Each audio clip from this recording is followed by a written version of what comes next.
Chapitre 2. Le passé du pays où l'on va. Le lendemain 27 janvier, les passagers du Macquarie étaient installés à bord dans les trois roufles du brick. Will Haley n'avait point offert sa cabine aux voyageuses. Politesse peu regrettable, car la tanière était digne de l'ours. À 12h30, on appareilla avec le jusant. L'ancre vint à pic et fut péniblement arrachée du fond. Il ventait du sud-ouest une brise modérée. Les voiles furent larguées peu à peu. Les 5 hommes du bord manœuvraient lentement. Wilson voulut aider l'équipage, mais Haley le pria de se tenir tranquille et de ne point se mêler de ce qui ne le regardait pas. Il avait l'habitude de se tirer tout seul d'affaire et ne demandait ni aide ni conseil. Ceci était à l'adresse de John Mangles que la gaucherie de certaines manœuvres faisait sourire. John le tint pour dit, se réservant d'intervenir, de fait, sinon de droit, au cas où la maladresse de l'équipage compromettrait la sûreté du navire. Cependant, avec le temps et les bras des 5 matelots stimulés par les jurons du master, la voilure fut établie. Le Macquarie courut grand largue, bâbord à mur, sous ses basses voiles, ses huniers, ses perroquets, sa brigantine et ses phoques. Plus tard, les bonnettes et les cacatois furent hissés. Mais malgré ce renfort de toile, le brick avançait à peine. Ses formes renflées de l'avant, l'évasement de ses fonds, la lourdeur de son arrière en faisaient un mauvais marcheur, le type parfait du sabot. Il fallut en prendre son parti. Heureusement, et si mal que navigua le Macquarie, en 5 jours, 6 au plus, il devait avoir atteint la rade d'Auckland. À 7 heures du soir, on perdit de vue les côtes de l'Australie et le feu fixe du port d'Éden. La mer, assez houleuse, fatiguait le navire. Il tombait lourdement dans le creux des vagues. Les passagers éprouvèrent de violentes secousses qui rendirent pénible leur séjour dans le roufle. Cependant, ils ne pouvaient rester sur le pont, car la pluie était violente. Ils se virent donc condamnés à un emprisonnement rigoureux. Chacun alors se laissa aller au courant de ses pensées. On causa peu. C'est à peine si Lady Helena et Mary Grant échangeaient quelques paroles. Glenarvan ne tenait pas en place, il allait et venait tandis que le major demeurait immobile. John Mangles, suivi de Robert, montait de temps en temps sur le pont pour observer la mer. Quant à Paganel, il murmurait dans son coin des mots vagues et incohérents. À quoi songeait le digne géographe? À cette Nouvelle-Zélande vers laquelle la fatalité le conduisait. Toute son histoire, il la refaisait dans son esprit, et le passé de ce pays sinistre réapparaissait à ses yeux. Mais y avait-il dans cette histoire un fait, un incident qui eût jamais autorisé les découvreurs de ces îles à les considérer comme un continent? Un géographe moderne, un marin, pouvait-il leur attribuer cette dénomination? On le voit, Paganel revenait toujours à l'interprétation du document. C'était une obsession, une idée fixe. Après la Patagonie, après l'Australie, son imagination, sollicitée par un mot, s'acharnait sur la Nouvelle-Zélande. Mais un point, un seul l'arrêtait dans cette voie. Contine, contine, répétait-il, cela veut pourtant dire continent. Et il se reprit à suivre par le souvenir les navigateurs qui reconnurent ces 2 grandes îles des mers australes. Ce fut le 13 décembre 1642 que le Hollandais Tasman, après avoir découvert la terre de Van Diemen, vint atterrir aux rivages inconnus de la Nouvelle-Zélande.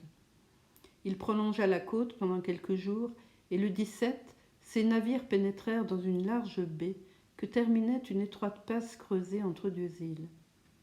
L'île du Nord, c'était Tikanamawi, mot zélandais qui signifie le poisson de Maui. L'île du Sud, c'était Maipunamu, c'est-à-dire la baleine qui produit le jade vert. Abel Tasman envoya ses canots à terre et ils revinrent accompagnés de 2 pirogues qui portaient un bruyant équipage de naturel. Ces sauvages étaient de taille moyenne, bruns et jaunes de peau, avec les os saillants, la voix rude, les cheveux noirs, liés sur la tête à la mode japonaise et surmontés d'une grande plume blanche. Cette première entrevue des Européens et des indigènes semblait promettre des relations amicales de longue durée. Mais le jour suivant, Au moment où l'un des canots de Tasman allait reconnaître un mouillage plus rapproché de la terre, 7 pirogues montées par un grand nombre d'indigènes l'assaillirent violemment. Le canot se retourna sur le côté et s'emplit d'eau. Le quartier-maître qui le commandait fut tout d'abord frappé à la gorge d'une pique grossièrement aiguisée. Il tomba à la mer. De ses 6 compagnons, 4 furent tués, les 2 autres et le quartier-maître, nageant vers les navires, purent être recueillis et sauvés. Après ce funeste événement, Tasman appareilla, bornant sa vengeance à cingler les naturels de quelques coups de mousquet qui ne les atteignirent probablement pas.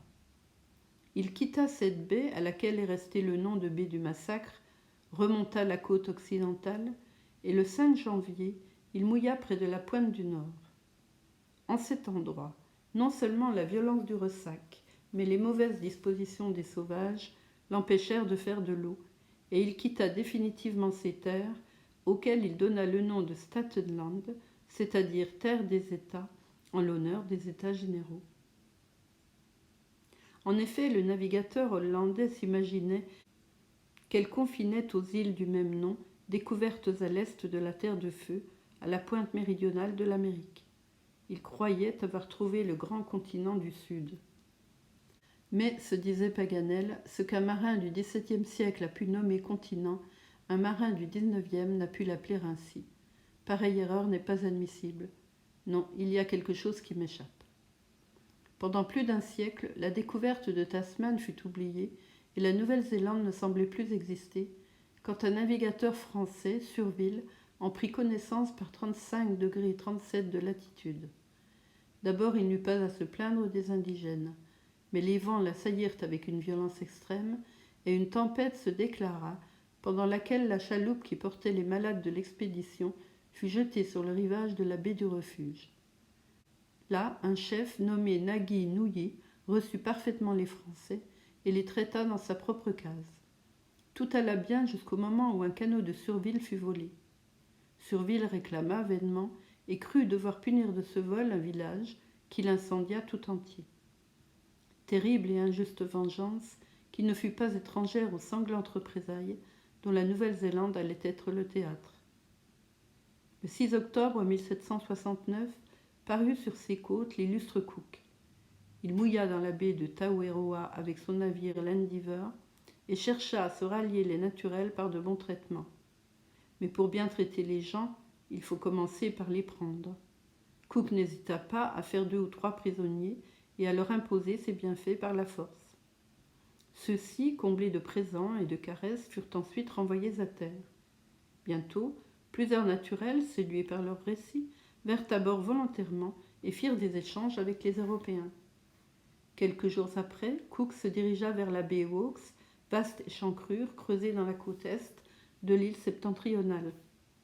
Il se trouva là en présence d'indigènes belliqueux, criards, provocateurs. Leurs démonstrations allèrent même si loin qu'il devint nécessaire de les calmer par un coup de mitraille. Le 20 octobre, l'Endeavour mouilla sur la baie de Tokomalu, où vivait une population pacifique de 200 âmes.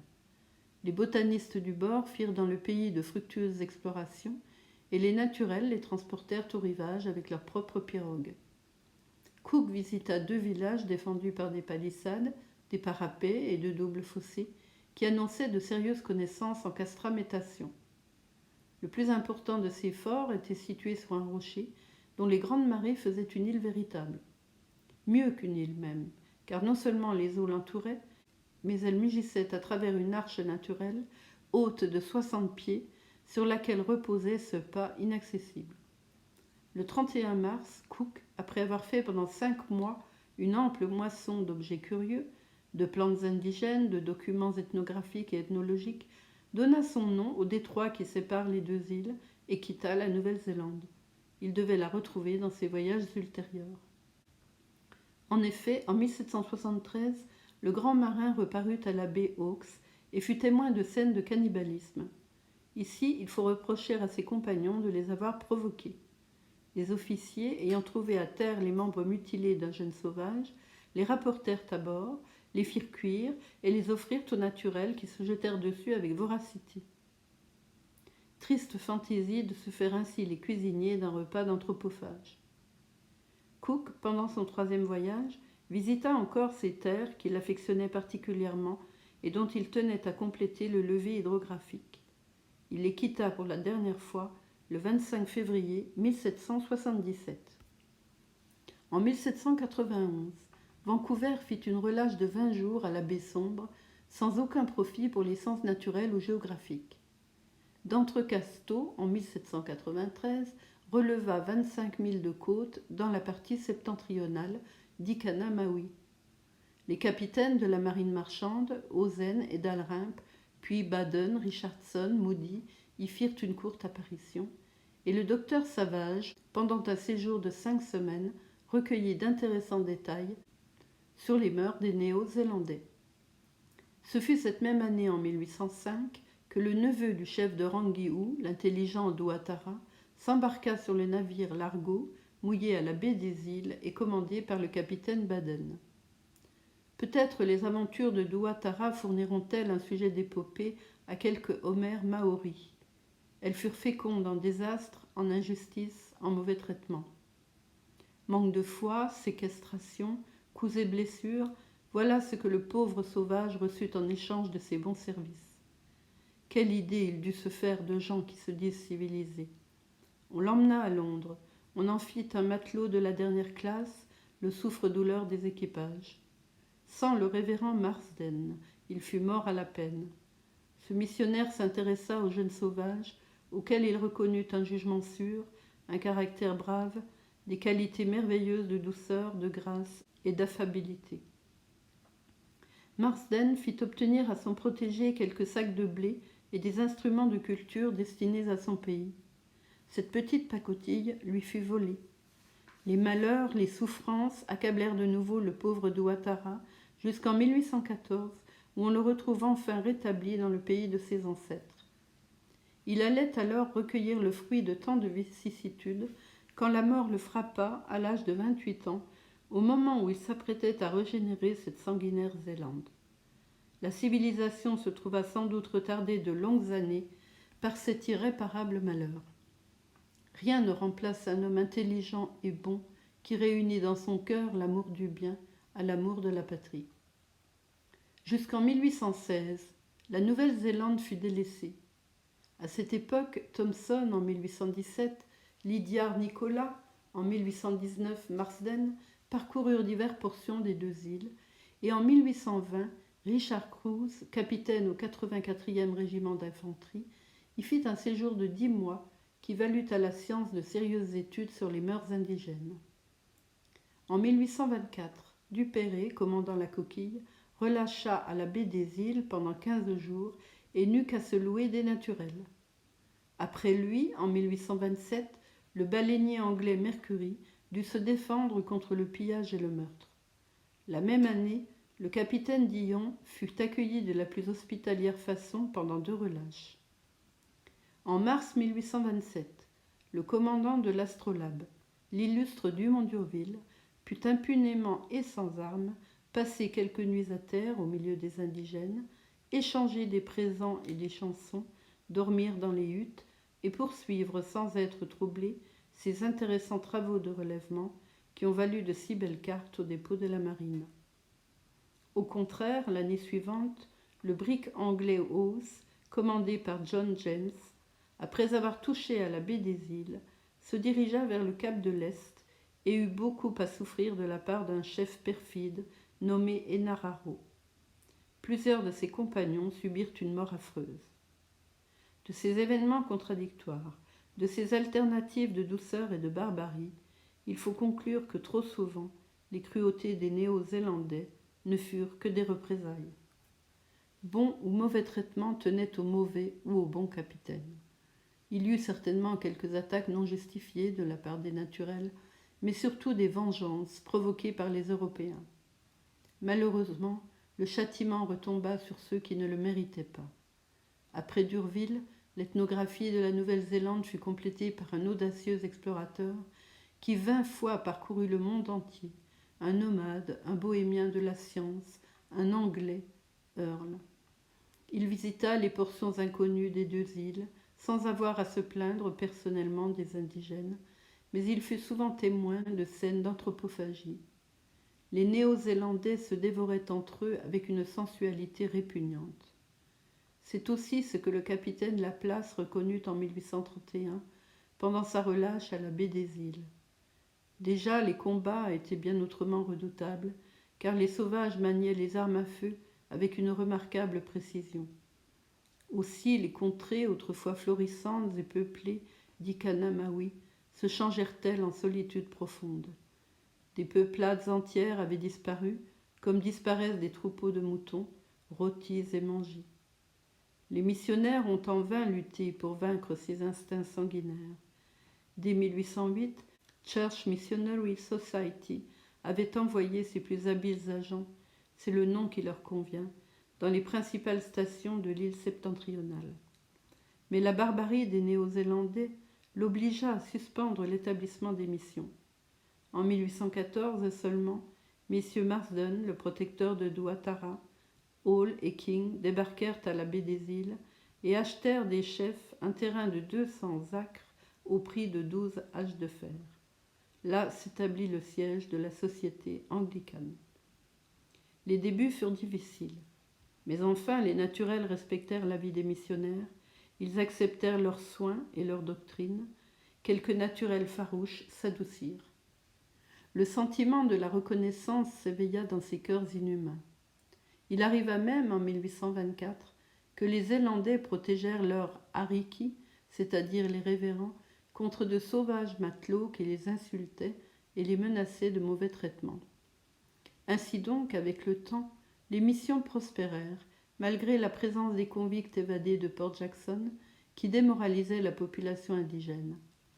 En 1831, le journal des missions évangéliques signalait 2 établissements considérables, situés l'un à Kidi sur les rives d'un canal qui court à la mer dans la baie des Îles, l'autre à Paia au bord de la rivière de Kawa-Kawa.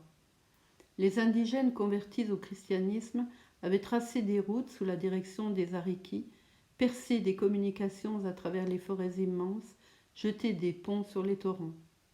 Chaque missionnaire allait à son tour prêcher la religion civilisatrice dans les tribus reculées, élevant des chapelles de joncs ou d'écorce, des écoles pour les jeunes indigènes, et sur le toit de ces modestes constructions se déployait le pavillon de la mission, portant la croix du Christ et ces mots Rongopai, c'est-à-dire l'évangile en langue néo-zélandaise.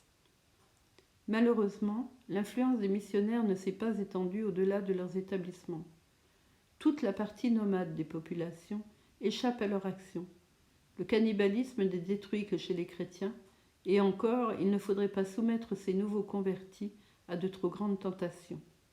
L'instinct du sang frémit en eux. D'ailleurs, la guerre existe toujours à l'état chronique dans ces sauvages contrées. Les Zélandais ne sont pas des Australiens abrutis qui fuient devant l'invasion européenne. Ils résistent, ils se défendent, ils haïssent leurs envahisseurs, et une incurable haine les pousse en ce moment contre les émigrants anglais. L'avenir de ces grandes îles est joué sur un coup de dé. C'est une civilisation immédiate qui l'attend, ou une barbarie profonde pour de longs siècles, suivant le hasard des armes. Ainsi, Paganel, le cerveau bouillant d'impatience, avait refait dans son esprit l'histoire de la Nouvelle-Zélande. Mais rien dans cette histoire ne permettait de qualifier de continent cette contrée composée de 2 îles, et si quelques mots du document avaient éveillé son imagination, ces 2 syllabes, contines, l'arrêtaient obstinément dans la voie d'une interprétation nouvelle.